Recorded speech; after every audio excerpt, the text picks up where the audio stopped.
Micah, Maddox, the pen is mightier than the sword, usually. The pen is mightier than the sword, usually. Micah, Maddox.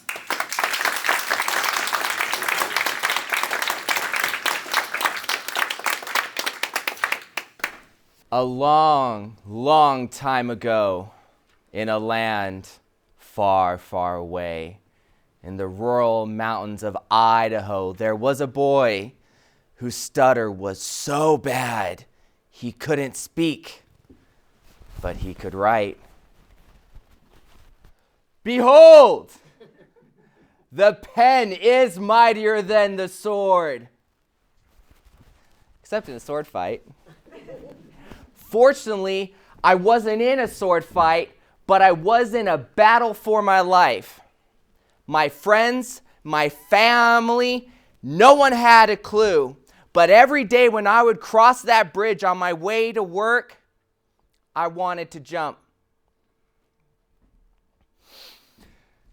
Last year, at that very same bridge, I saw a man across the rail, police there blocking traffic, and they were trying to talk him down, and it all came flooding back.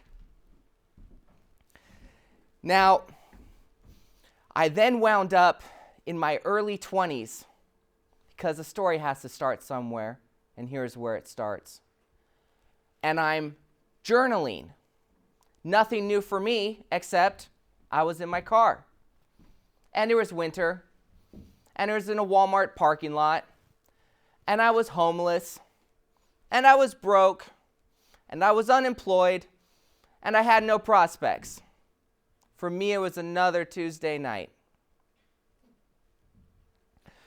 Fortunately, I had a friend I could crash with for 6 months, and I continued what I did in that car, and I wrote. And I wrote my story. It was a good story. Some might even say it was a great story. I mean, I grew up what people these days would call underprivileged. Poor, working town, lots of drugs, corrupt officials, nepotism, all of them were intermarried, and it was a little bit more incestuous than politics usually is. And I mean, as a kid, our dad blew all of the money that was supposed to build the house. He abandons us and then blows his brains out.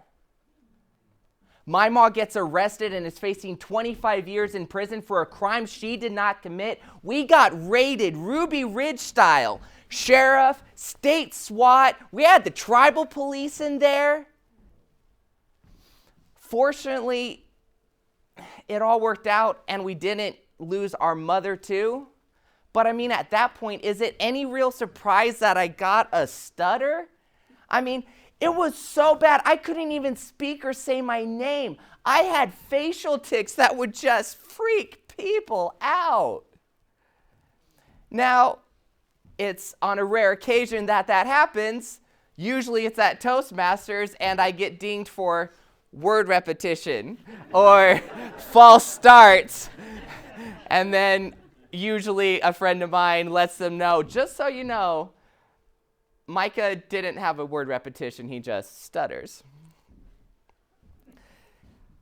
I used the pen to write a new story because in those 6 months where I'm there trying to rebuild my life, I realized I was so sick and tired of this story that I would use to victimize myself again and again. And I sat and I wrote. And I wrote about how I forgave my dad. Since I was a kid, I wanted to be a husband and a father, and I have no idea what would have had to be so broken for him to have left a wife and 5 babies. I wrote about how I forgave my mother, where I forgave her for not being perfect. I thanked her for the discipline that she instilled in us. I appreciated the true privilege it was that she raised us the way that she did. She always never let me forget that I was a Maddox. I wrote about how I forgave myself for not being perfect, how I had to forgive myself for almost giving up. The last time I almost didn't make it to work, two things stopped me. One, I refused to be like my dad. That was the first one. Secondly, it was my mama. My mother grew up, she lost her dad. He went MIA in Vietnam in the 60s. Later on, her mother was murdered. And the last time I thought about how I was not going to let my mother outlive her youngest child. See,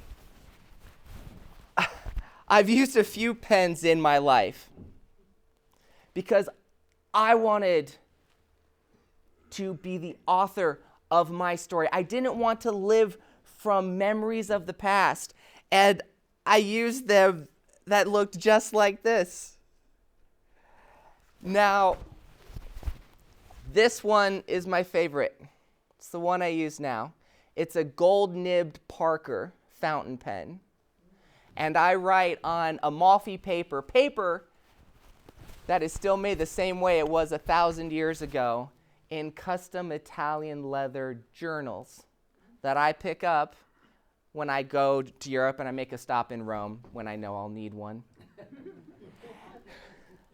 I'm at a point now where I don't just get by, I'm able to be of service to others. I get to serve my parents. I get to be of service to other widows and widowers. And in the winter, there was a wrecked car out on the Palouse. It had tumbled across the field, and I stopped, and the youngsters were bruised and bleeding. And with my time in healthcare, I was able to get them in my car, check them out, and ease them through the shock until EMS got there. And if you want to create a new vision of the future, to not just get stuck in the past, you can use a bunch of tools. And this is a mighty tool. Mr. Toastmaster.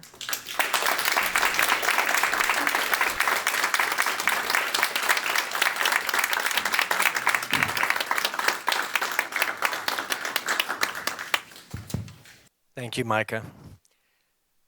1 minute of silence for our judges, if the timers can time that, because my sense of time is worthless.